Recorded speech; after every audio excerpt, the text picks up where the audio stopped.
Bujuti, tela gan bujuti, tela meti bilonti, kumada mi wewe, tela bujuti, tela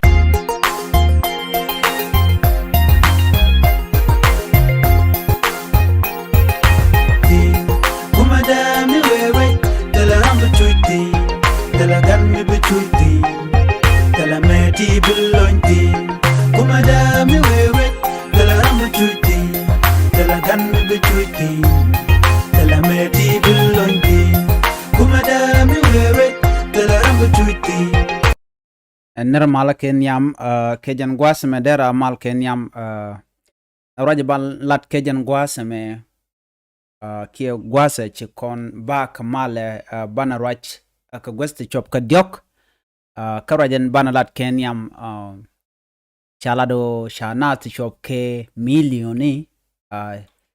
chake jocrɛy wich ka Sudan ka sos Khartoum chalado shanat ngwan to shop ke milioni shigarodian bar shikawa gwasmi shale Al Jazeera ka kor ka mi kormidit cha nyogo tuɔɔk rɛy wich ka Sudan capital ki wajen dinijen rɛy wich ka Sudan chawraja ma chajalat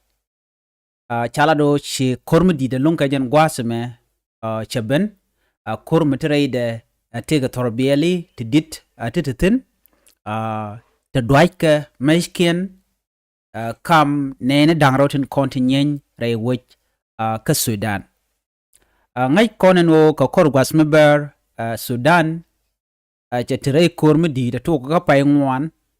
ni ka gwasi dan chi kor cha to ka je cha tega nei tu ngwana long te yekien chika tesnien rɛy wichin wini shu mena tema ngot koro mo ngot tin ken tema cha lado woni jen ka woniam ko wonas kamiliuke rɛy wichin wini ka Sudan ke jen gwasame cha goro no de mal de jalaslet ke de mal derben dungdo ken bondang rotin kono to kor ken ben kamat kial ko de kan mal de kan nongdi ko de liade ro kapchong rɛy wich ka Sudan chala do chineti ngwanlong china dual chajala da ram shal rabab ram ching rɛy wich ka Noswat Madani ka Al Jazeera state ka capital kejan gwasa tiake chikor shawo kamu we ka wonyam shi deinitin kola deini Sudan ken RSF ala Rapid Support Force chikan kor chikan nyogloitin ka cha kor medide long lo tie kene di alan kontin ta ka luak chit ke UN ken we Arabia tin kokienen konan de Sudan o de kan mal de kan nongtin chawra jama chaja lado tup ke leramo chalado ke ponyen jelat karwade chane di shop ko badak shakanak Rapid Support Force ka Al Jazeera state ka Sudan cha gwijino alani de to wana ke gwasmo ken kwago ken ka kwak lo gwaldan ci kor ci to ko kor mi ci to la te ne ti woni kan ka gat an guardian mo ci rodo jigano cha ne to shakanak GRSF tila Rapid Support Force ka kwiko kapun ga chong ka kwikwel ke ga doba danen kan kwakaje cha roje mo cha jalat ci runen to ngwan to shop ke million ke tain dor chicken de laro chiren mi ke bas dori shu kan rodien chu bar ka kwiko ran ci tok ana ma kele ci tok na kor jogo me paywa anta ma ke jen gwaza kuna lo ka jarwon kina daru widi jandang ru ngwana me mo natine chala do shukor chon jen kamere barode rɛy wich ka Sudan chinne ti chop ke million to shigorodian bar ka shika waka Al Jazeera ko chikor chatuok rɛy wich ka Sudan capital kire reagandit ka Sudan chala da karwade alani kejen paye ma karwade ka gwas ka kor paye wo chi United Nations jigan lado na ti chop ke kini tukudang diok chigorodian bar alo chi Sudan capital ala Khartoum che dos lora bang ko telene ti chingtin ka kwi dwala ka kwi kore chi tuong ne ka pai ngwan chu manatama kan roda kap chong chala de nono nyok re wik ka Sudan bo ne ka gwase da ne chi kol che tuoka je ne ka chang wal de ka pai ngwan awach abene ka jen gwas mentama ala gwasen chi Ship Abdel Fattah al-Burhan kan Ramadan la commander dungran RSF ke Rapid Support Force commander Mohamed Abdan Daglo ne ka gwase da ne shi Korean mo che tuoka je chala do shiriunen to wan lung shika tesnien kanetin kono chi liu chala de UN no shop ke kine to kud kine wero widene ti korkel wid jen bangwan kine wero widene ti korkel wid jen bangwan chala do ne to kanasen kono chi tesnien re wichin wini ka Sudan ki ka Khartoum kine wero ti chi liu ke jen kore tuoka ne ka chang wal di ka pai ngwan chine to chiriem dien chalon kan ne ko kien den chalwang ko kwen wada dan chire ka mo che tuokten chaje la din no ke jen gwas metama won kor we ka mu we ka won yam alara yi ka Khartoum ka roada ki ka Sudan yala do million ti ko baro na 60 million baro cha ka juire wich ka Khartoum ki ka Sudan chikano goro gwas mede ga chengten jet ke kemden kontin chalat ko dong beneden kon barkarodien re wich ka Sudan bikoten ka gwas ndine jana shika woten kane to South Sudan nyen gwas dan chine to shikan gorno bikoten ko dong de tigran dara wo kan ki chaje de le chop ne de kon nakana re wich ka Sudan ko korot wok kor ko nang na rodien jen mu gwi yenen o chine ri chop ke kina wero shika liwon tam ka jen gwas me ka chane de chop ke milioni baro chaga jojen tam re wich ka Sudan lo Khartoum cha dot bang alo tena korten ci kormo cha beje lung ko chineri chopke kine te jandang badda gude diech chika we alaro faji ka wed madani karwade wen madani kine te jan badda gude diech chika chop tena tama akan nasen kon tin chiwu tenen gwasma milioni kene te 1 million den kokien chikan wo re winten kon tiek ke Sudan alo ci Sudan ci do lora banga jen gwasame ken nasen content char lung shit ka dong tin kon sha wor sha je lung wa ci kormo ci ga jago be ka dot ki be ka tere wini tin content to kor tekaten chala do te gun mishal ai kura mite ke kilometer jen dang jok ka wodu ka noswan madani chala do ci ji RSF chikan kan ki chikan kef la Rapid Support Force nasen kontin Raike commander Mohamed Abdan Daglo ko en Mohamed Abdan Daglo je Ramadan kulinyin kan Abdel Fattah al-Burhan rewoj ka Sudan ni ka gwazi da ne shi kormeje to ka je kan ne dang rawti ko ramanyam ala koranyam me shi ku shi jala ka runde shi we me woja koranyam un mishal ke Ship Abdel Fattah ajen Ramadan e shi koranyam shi kan chai kulu gor wuda dien en chal ke Mohamed Abdan Daglo kan ne dangro te chuchu ni na la president kana vice de kan ne dangro ten kon i kormo gane tok chala do en kormo cheriu nen to wante chop ke kinu waro chaga nak antama rai wich ka Sudan charo yama chajala do NRSF we ka sos ko lo ka Khartoum alawo che wi to ngwalung chaga kan che ka goda kon pies ka beltin che nasen kontin pet ka belbo awa che ka joj gonden kon pis kan beltin awa che de tungwan che oren lar long loken wa chicken woka ka Khartoum ke wokan Khartoum nyok wokan makap kan ko Khartoum chicken kap kala dana chalat ka je ka god tot ka den konen te köör nyam menyin kan jan köör ala safamo wa gwate teno gwad me tot long ka jan gwaseme jen chinere wan china dwalan tama ko mishuwe ka dong chaje uje ka mach bichuliu gwa kurun gwasmo ena me ka jen gwasme jen michiriu nen to walung chika jen rewich ka Sudan ka jen gwasme shikan wo ka witin konan tie ka Sudan na me leren jidida paiben ka kwi ka manan tok rewich ka Sudan ka jen gwasme eno rewich ka Sudan chete ka kortun wan ane to konan jal bikan jal ken bikan gatit ka wudien ka Sudan ki ka wudien ka Khartoum ko Khartoum china lautin ka jan gwasame ko chitana kurten ke kurmo kur kam de ni Sudan kene nasan kontin shalke rapid support force ki RSF rapid support force mo kanasan kontin goro de ke kuma de kana kap ko de kerwi ko kan kwadang ro mechi kam de mechi je ka ku ko ngam de ruwe jone wachi korma yu tuɔɔk ka chu ne ngwana long chu riuden chu yu tesnien chu mentam ngodo na ask miliu na chit ke jan gwas mentam kor jaten rewe ka Khartoum ka do badan inshallah ke je ken ne to kon la refugees ke na de kon erodian bar ne ti million to kare tanien ka ka wan medani ka tanien ka winten koken namo chaje la de nono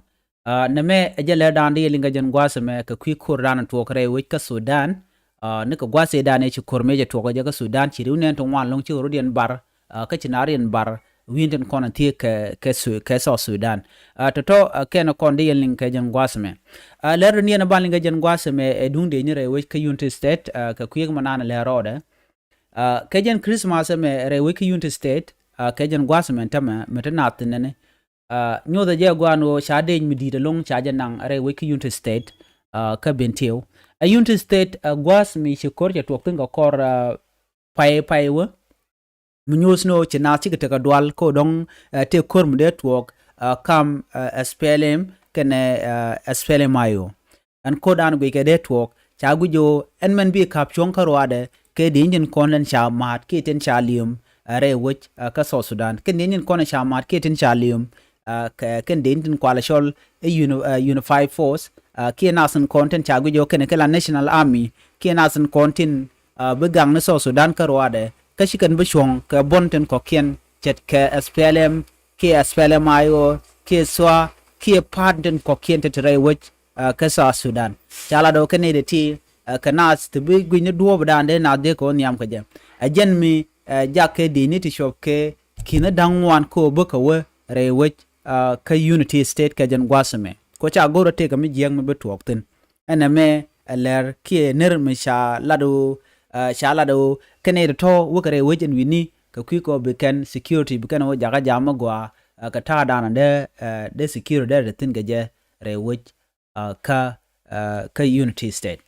an Unity State ngai ka je ka kor gwa de shewa che te ka ko te tuok tin an ko re tuok tin chit ke jen Christmas dana lat ke jen gwasame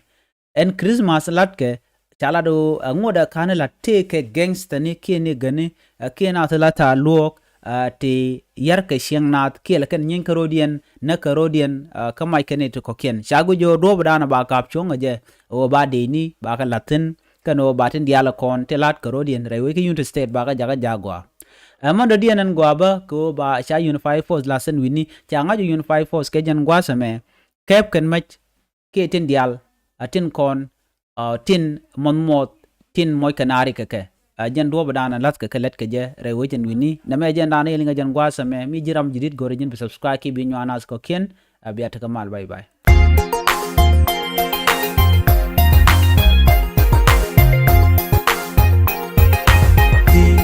Kumadami wewe tela hambu tuiti tela gammi betuiti tela meti belonti kumadami wewe tela hambu tuiti tela gammi betuiti tela meti belonti kumadami wewe tela hambu tuiti tela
gan betuti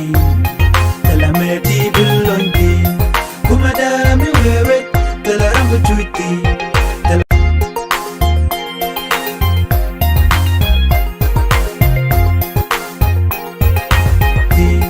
kumada mi wewe tala ram betuti tala gan mi betuti tala meti bilonti kumada mi wewe tala ram betuti tala gan mi betuti tala meti bilonti kumada mi wewe tala ram betuti channel lun jokamal kajan gwa sumedera ne radana shanon kon akwar dangro tin yan ka so Sudan selp ke ma yadit kene reg ma cha tin jurgon la ner mala men tikene top kajan gwa sume ner mala ka kui Christmas kene ruonen jadid en wonatin en ruonen jadid en wonatin chala do dera ruon mugwa ku dera ruon mala ki ruon mada ki ruon noka mede nas dial de kan tere mala ki de tere mada kaja achi kwadang ro chikan namo chikan lat ka chikan goron obike rach ki message ki information ki ler dana de wokan dial kon te so Sudan de kan jaga ja shubaka ka lar kan no rona me ala ron mugwa ki ala ron mala ki ka do dana de na de ko nyam kaja ene dial kon de no kaja no de nuari kan jang ke Equatorian, Bear, Ted, Bari, ke ken dur di alan re which kaso Sudan ko de ken dia de la namal re which kaso Sudan cha mal mo cha je top kwadang ro men tin long kwi ko en gwade dane ci korme je togo je koron kina dara ude wal joge dan en kore ci tok ne te konte ci te ka gak ka nuare kana jang en mo ke liu che dwal mi di che nungre we ka so Sudan ba ko mu te ci kan do dangro ti ci kan mat ci so Sudan che bu gwa ke che bu chongo gwa mi nyodo jen gor ka jen o mi lat ka ngwani changa ken media ko ken jen o ba kon ngajo ka ngani ka neten kon tin bumalong ko dong de koren konon to ko rodien de ko janyal kake kene dang ro kon gwike jang kana nuar kan dang ro kene kontin gwike lungo de sharkien de ga jaga jagwa ko de mal de der bere we ka sa Sudan ci kwadang ro ti chicken malien chicken top ka chicken gorno bikan ne ideal konta ka sa Sudan ke liu bikan kalar o man gor ke long re we ka sa Sudan amal ka jan gwasame Christmas bo chala do dung mala menyudo miso Sudan mede loidien te ke Christmas ki kare runu men be ngume de ga peno de ga jal kel ka ron kina dara ude jandang ro dong wanan be kano kan kwadang ro ba en message la kana tumni siang o shi so Sudan je de nyok loy kor kana den kono de loy kor de kan nuare kana jang atiaga nono ko tele do dien gor kor ne ten kon la mala nyen ki ten te kor long kan nuare kana jang mi chin nuare kana jang chi ka kamal kam ne kien ngume de kor de jenong re wecha ka so Sudan cha jala di nono ene makeliu gorko ando badan de so Sudan de jenang niam ke je ki de malere benedi ajen gorko jen wo bi raja me ki message mbe chup kanaz di alten nogono de so Sudan dara wokel kane de totin gorko lungo de rwani de kan kaling ni siang kan wori kan jang ko chikkan de le te sharti gol ate de la gwach kaka mado dien de ramen we ka murle ki ka japa ko japa kuba da dien yene kuma da dien ko kan teleram link kana shikan kuma shikan link kenyo bo en jebo bo yos ka je nasen kon tin la kwar so Sudan ki nasen kon tin gujen go de ka jaba de kan use la tool ka do badan de kana de kan ke la de je ka je ana makeliu chala do shi chuong ko dong de jaba de rawo ka tam cho da lut ke jan gwasame gorga jen wo ba ne dial kon la kwarba chit kamal dan tup kare wecha ka so Sudan ke jen gwata men go ba shup kane dial ki kana dial kon ten no ka je no de so Sudan de ro mal ka ke je ron kin dara u de jen dang ro dong wanen we tup kan ler ma kane dial kan tin ne dial kon tin we ke je no dong de ke so Sudan de kan jaga jagwa kan murleni la dien ke liu tele munang chikan gor kuma gor kene gat gor kene hok ajan dana teketin ajan mon nuare kene jang ajen gor kana köör roch ka chicken netin kokena konten dong tere wi ka so Sudan chicken dier ka ngum tuɔɔk ke ko ngai je jeb na na siang ki murle na na siang ka teram la ka jugdi ajen kwal gujeno men la men ten kemen jeng ne jena long kemen de gor de ger jen gwasem mindset ki charran sher ka jang kana charran sher kan wer ka do brande ka mat ka je ka te mal ka je ko de so Sudan de mal ka jen gwaseme